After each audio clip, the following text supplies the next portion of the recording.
Dostlar salam, hər vaxtınız xeyir olsun. Mənim adım Kamaldır. Sizləri Dubaydakı 6 kvadrat metrlik kirayə evimlə salamlayıram. Geri gəlmişkən, ola bilsin ki, yaxın bir neçə ayda evi dəyişdim.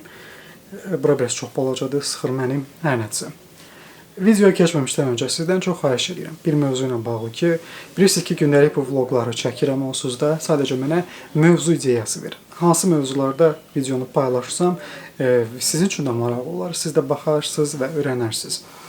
Və ümumilikdə ümid edirəm ki, bu videolar sizin üçün müəyyən qədər az da olsa öyrədicidir və yaxud da nəsə yeni bir məlumat əldə edirsiniz. Bugün mənim üçün maraqlı bir gün olub. Çünki bugün səhər saat təxminən 10-11 arası, günorta saat 4-ə qədər dayanmadan heç nə nahar eləmişəm, nə səhər yeməyi, heç nə. Cəmi 2 kofe içmişəm deyəsən. Yox, 1 kofe içdim, bir dənə də ərəb çayı, ərəb kofesi. Və səhərdən günortaya qədər, 4-ə qədər ayaq üstə sırf travel agentlərlə görüşmüşəm. Bugün və yaxın bir neçə gün ərzində, növbəti bir neçə gün ərzində Dubayda travel agentlərin olduğu bir sərgi keçirilir. Bunun adı ATM-dir, yəni Arabian Travel Market-dir. Və burada deyəsən Arabian Travel Market-dir adı, açıqlaması. 100-dən çox şirkət gəlir. Bir araya otellərdir, travel agentlərdir və sən də başlayırsan onlara bir-bir yaxınlaşıb biznes kart verməyə, danışmağa və s. və baxır. Bugün çox şirkətlə danışmışam. Yəni normalda gördüm ki, əksəriyyət biznes kart verib buna baxın, nə qədər şirkətlə danışmışam. Normalda görürüm o bir satış adamları sadəcə olaraq biznes kart verib tez-baza həll edir. Mən isə biznes kartlarımı ağıllı istifadə etmək üçün insanlarla oturub, danışıb, kvalifikasiya mərhələsində keçirib daha sonra biznes kart verdim ki, əmin olmaq üçün ki, bu insanlar mənim həqiqətən də müştərim ola biləcək insanlardır. Və özümə də zövq verdi. Və doğrudan da hər dəfə bunu görürəm.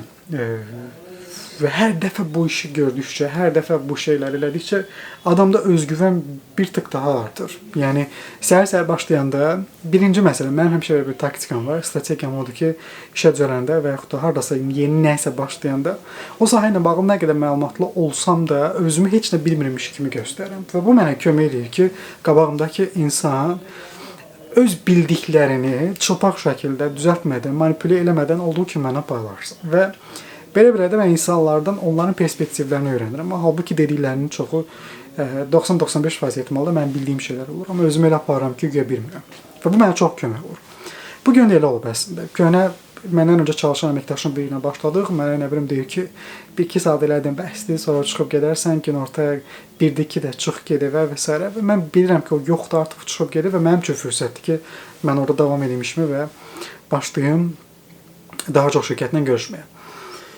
Və gördüm ki, birinci başlayanda biraz qəribə olur da insan. Çünki axırıncı nə vaxt sərgidə iştirak edədiyim yadımda deyil. Çünki izdihamlıdır, danışacağın travel agentlərə bir desk fikirləşin, masa və həmin agentlərə artıq bir 5-6 dənə satış adamı atak eləyir və sən də qıraqdan girirsən, danışmağa çalışırsan və s. Və bu başlanğıcda biraz həyəcanlı gəlir insana, insan biraz çəkinir, sonra başlayırsan sən də işin içinə girməyə və 4-5 dənə görüşdən sonra artıq açılışırsan əməli başlı və bir də görürsən ki, gün sonuna qədər tap-tap görüşlərin gedir. Və əslində bu doğrudan da belədir. İstər satış, istərsə fərqli sahələr. Başlanğıcda insan üçün qorxulu gələ bilər. Bilmirəm hansı sahədə çalışırsınız, bilmirəm hansı sahəyə hazırlaşırsınız. Başlanğıcda həmin sahənin müəyyən qədər qorxulu gəlməsi sizin çəkinməyiniz çox normaldır. Çünki beyin tanımadığı məlumatdan çəkinir və qorxur. Elədir. Bu elə bir şey deyil ki, biz gündəlik onu edirik. Bəzən sizə mənə çox vaxt sual verirlər, satışda soyuq zənglərlə bağlı, satışda görüşlərlə bağlı, təqdimatla bağlı ilk dəfə nəyi isə eləyəcəklər və çox həyəcanlanırlar. Və mən mesajı oxuyanda mənim üçün qəribə gəlir ki, bunun üçün adam niyə həyəcanlanır ki? Amma halbuki həyəcanlanmaları çox normaldır. Çünki bu onlar üçün bir ilkdir. Sizin üçün də bu dəqiqə karyeranızda ilkin addımları atırsınızsa, nəyisə qorxulu gəlməsi, nədənsə çəkinməyiniz çox normaldır. Bunu özünüz üçün anormal olaraq qəbul eləməyin. Sadəcə məsələ orasındadır ki, çəkinməyiniz sizi o işi görməkdən saxlamasın. Heç nə başlanğıcda asan deyil, heç nə başlanğıcda sizə rahat gəlməyəcək. Hələ mənim yadıma gəlir, mən satışa birinci başlayanda mənim üçün çox qəribə idi. Düzdür, danışmağa meyilliyim var idi, amma mənim kəkələmə problemim var idi. Bir tərəfdən kompleksim var idi, bir tərəfdən də insanları ikna eləməyi sevirdim, insanlarla danışmağı, yəni o satış mərhələsində, o satış səhnəsində belə deyim, birə-bir danışmağı sevirdim, amma yenə də çəkincəhliyim də var idi. Qorxum da var idi. Çünki bilmirdim o mənə nə deyəcək. Bilmirdim. Çünki bəzən elə olur ki, nəsə deyirdi və mənim cavabım yox idi. Və bir tərəfdən qırıla-qırıla qalırdım. Amma onu hər dəfə davam elədikcə gün-bə-gün gördüm ki, əslində çox asandır. Çox asandır.